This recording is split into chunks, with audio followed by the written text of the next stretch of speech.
এখানে আমার অনেক ছোট বড় ভাইরা আছেন, এখানে বক্তব্য দিয়ে সময় নষ্ট করার সুযোগ নেই।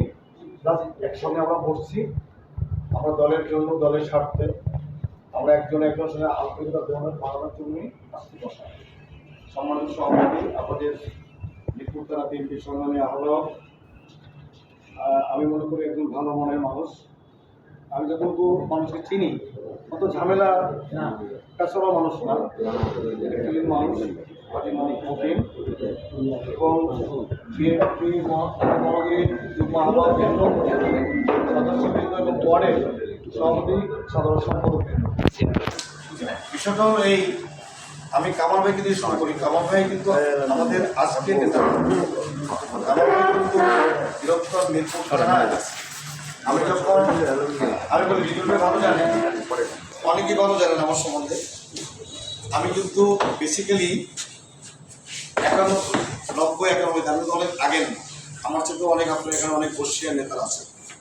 আমি ঢাকা শহরে আসছি 90-তে, আমি 91-তে ঢাকা বিশ্ববিদ্যালয়ে ভর্তি হই এবং তার আগে আমি পিরিজপুর সরকারি কলেজের ছাত্রদলের দপ্তরের দায়িত্বে পালন করেছি এবং পিরিজপুর তখন থানা ছিল, এখন জেলা, ওই জেলার আমি সভাপতি ছিলাম।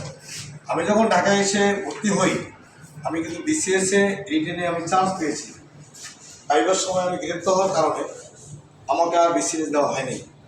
পলিটিক্সটা আমি ওইভাবে করতে চাইছিলাম না, কিন্তু ছাত্রদল যদি আমি ওইভাবে করতাম, ঢাকা বিশ্ববিদ্যালয়ে তখন আঞ্জু ভাইরা মিরপুরে ছাত্রদলের ওনারা নেতৃত্ব দিচ্ছেন, তখন রণনবী চৌধুরী কিন্তু আমাকে বলছিল, তুমি যদি মিরপুরে থাকো, তুমি তখন আমাদের সংসদ সদস্য, আমাদের সাবেক ছাত্রনেতা আবুল খায়ের ভূঁইয়া কিন্তু তখন মহানগরীর ছাত্রদলের নেতৃত্ব করছিল, কিন্তু আমাকে রণনবী চৌধুরী অনেকবার বলছে আমি তো ওখানে পলিটিক্স করতেছি, ছাত্রদলের কোনো দায়িত্বে থাকবো না, কারণ আমার ধারণা হলো যে আমি সরকারি চাকরি করবো।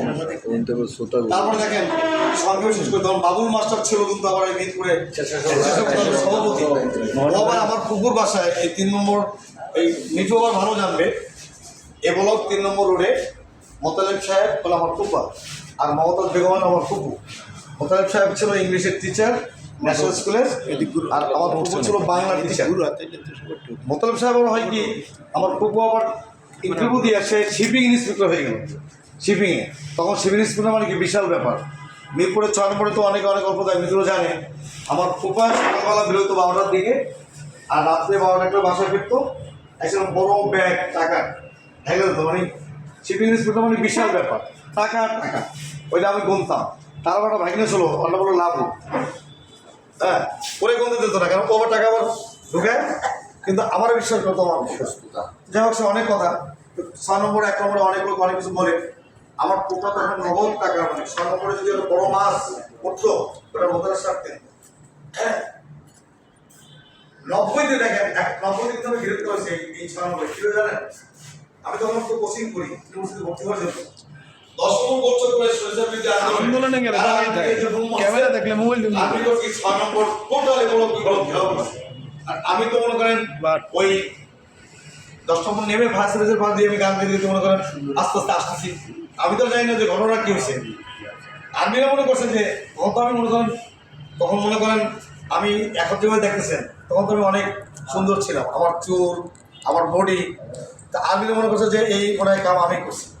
আমি ঢুকছি বা এখন আমাকে ওই আর্মিরা নিয়ে যাবে, ওই তখন ছিল 3 সিটের ঘর। আমার খুব অনেক মোটা মানুষ তো, উনি আবার খানার গান খাইতো, সিরাপ খাইয়ে ঘুমাইতো, খুব ঘুম ভাঙছে।